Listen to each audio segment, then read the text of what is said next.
సిద్దిపేట జిల్లా హుస్నాబాద్ పట్టణంలో ముఖ్యమంత్రి రేవంత్ రెడ్డిపై అనుచిత వ్యాఖ్యలు చేశారు బీఆర్ఎస్ మాజీ ఎమ్మెల్యే బాల్కసుమన్. ఆయన దిష్టిబొమ్మను హుస్నాబాద్ పట్టణంలోని అంబేద్కర్ చౌరస్తా వద్ద దగ్ధం చేశారు. హుస్నాబాద్ మండల కాంగ్రెస్ నాయకులు ముఖ్యమంత్రిపై అనుచిత వ్యాఖ్యలు చేస్తే ఊరుకునేది లేదని హెచ్చరించారు. బీఆర్ఎస్ మాజీ ఎమ్మెల్యే బాల్కసుమన్ దిష్టిబొమ్మను చెప్పులతో చీపుర్లతో కొడుతూ దహనం చేశారు.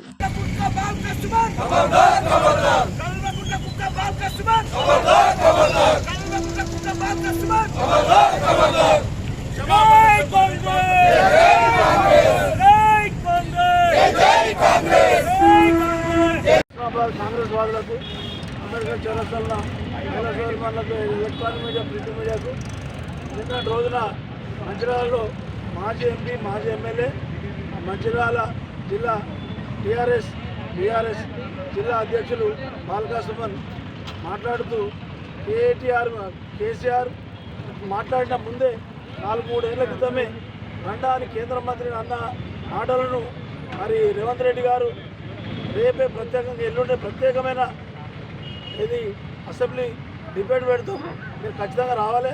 అవసరం అంటే మీరు బట్టలు కూడా తెచ్చుకోరి, మీ మందులు కూడా తెచ్చుకోరి, మీరు వినూరి, మీరు లేకుండా మేము ఏం చర్చ చేయం. ఏదైతే నీటి పంపకాలయో దాంట్లో పూర్తిగా మీ వైఫల్యం ఉన్నది అని చెప్పినప్పుడు మీరు స్వాగతించాలి. దాని మీద అంబేద్కర్ ఇష్టాన్ని చెప్తా అంటాడు బాల్కసుమన్, పీజీ చదువుకున్నా అని చెప్తా అంటాడు. మరి మొట్టగాలు అదే మన వివేక్ సాబ్ మీద నా ఈ మీద 70 100 కేసులు ఉన్నాయి, ఆయన దగ్గర సెంటు వాసన వస్తుందని చెప్పిండు. మరి ఇలా 100 కోట్ల రూపాయలు సంపాదించాడు. మరి గద్దర్ గారు ఏదైతే అంబేద్కర్ దాన్ని నమ్మిండో, మరి గద్దర్ గారు 50 ఏళ్ళ జీవితాలు కూడా ఈ రండా గిండా అనలేకపోయాడు. ఆయన ఏం చెప్పగలిగిండు? బానిసలారా లెండిరా, బానిస బతుకు వద్దురా, మనం అడక కడుపు నిండదు అన్నాడు. మరి ఆయన వారసులుగా అంబేద్కరిస్టులుగా మరి బాల్కసుమన్ నువ్వు ఏం చేయగలుగుతాను?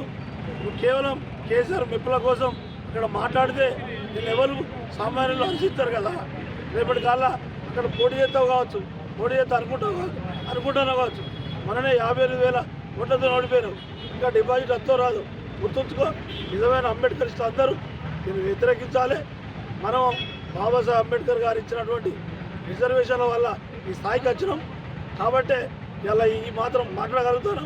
మరి నువ్వు నిజమైన అంబేద్కరిస్టు అయినా, నిజంగా నీ ఒట్ల అంబేద్కరిస్టుకు సంబంధించిన రక్తం ఉన్నా, నీ తల్లిదండ్రులు నిజమైన అంబేద్కరిస్టు అయినా నువ్వు వెంటనే క్షమాపణ చెప్పు. అంబేద్కర్ విగ్రహం దగ్గర మంచిర్యాల ఎక్కడైనా పోయి చెప్పలేసుకుంటావా, ఉక్కు భూమికి రాతావా, అది నీకే వదిలిపెడతాను. మరి భవిష్యత్తులో ఇలాంటివి చేస్తే ఇంకా చాలా మన అగౌరవం పడేటట్టు అవుతుంది. నీ ప్రాణానికి హాని ఉన్న ఆశ్చర్యం ఉండదు. ఇక్కడ కూడా నిన్న రేవంత్ రెడ్డి గారు బొమ్మ కాల్చారు స్థానిక నాయకులు. ఇప్పుడు మేము కాల్చాలంటే కేటీఆర్ కాల్చామా? ఎందుకు సుమ్మది కాల్చడం? లోకల్గా ఉంటే మీరు కూడా ఆలోచించాలి. 6 గ్యారెంటీలు కావాలంటే కాంగ్రెస్ పెట్టిన గ్యారెంటీలు ఆల్రెడీ 2-3 ఇంప్లిమెంట్ అయినాయి, ఇంకా 2-3 ఇంప్లిమెంట్ అవుతున్నాయి. కాబట్టి ఆ గ్యారెంటీల గురించి మీకెందుకు ఆ కడుపులోకి మేము అవి కరెక్ట్ చేయలేకపోతే పబ్లిక్ మళ్ళీ మిమ్మల్నే కదా ఆశీర్వదిస్తారు, మిమ్మల్నే కదా సమర్థిస్తారు. ఏం ఫెయిల్ కావాలనుకుంటే మా గ్యారెంటీలు వెంబడి మీరు పడద్దు. మీరు ఏమేమి వాగ్దానాలు ఇచ్చారో ఒక్కటి చేయలేకపోయారు. రైతు బంధు ఇచ్చారా, రైతు బీమా ఇచ్చారా, ఇంకొక ఉద్యోగం ఇచ్చారా, 3 ఎకరాల పొలం ఇచ్చారా, ఎస్సీలకు ఎస్టీలకు సీఎం పదవి ఇచ్చారా? అవన్నీ చెప్పుకుంటే మీ ఇజ్జతమానం పోతుంది అని తెలియజేస్తూ ఈ కార్యక్రమంలో ఉన్న అందరికీ అభినందనలు తెలుపుతూ సెలవు తీసుకుంటున్నాను.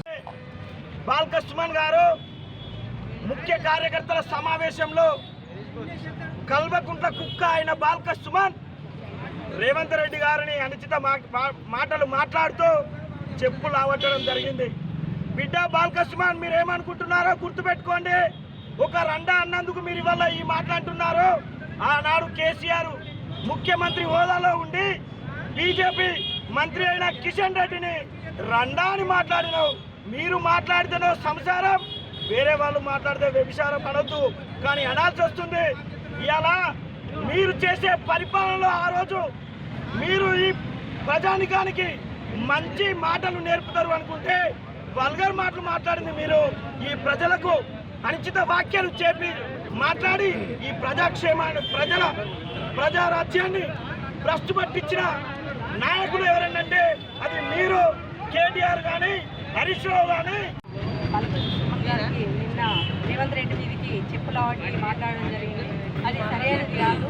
అప్పుడు అధికార పార్టీలో ఉన్నప్పుడు ముఖ్యమంత్రికి మాజీ ముఖ్యమంత్రి కేసీఆర్ మాట్లాడినప్పుడు ఒక రకం, ఇప్పుడు మాట్లాడితే ఒక రకం అనేది నిన్న నువ్వు ఎంతటి వాడివి ఒక రేవంత్ రెడ్డి మీదకి చెప్పులు అవట్టడం కరెక్ట్ కాదు.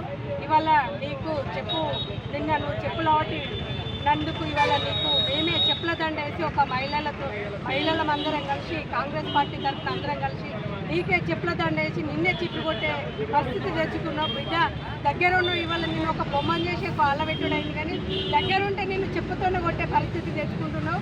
ఇట్లా తెచ్చుకోకుండా జాగ్రత్తగా మాట్లాడు. ప్రజల్లో ఉన్నావు కాబట్టి మంచిగా మాట్లాడే విధానం నేర్చుకోమని బాల్క సుమన్ గారికి హెచ్చరించుకుంటూ చెప్పడం జరిగింది.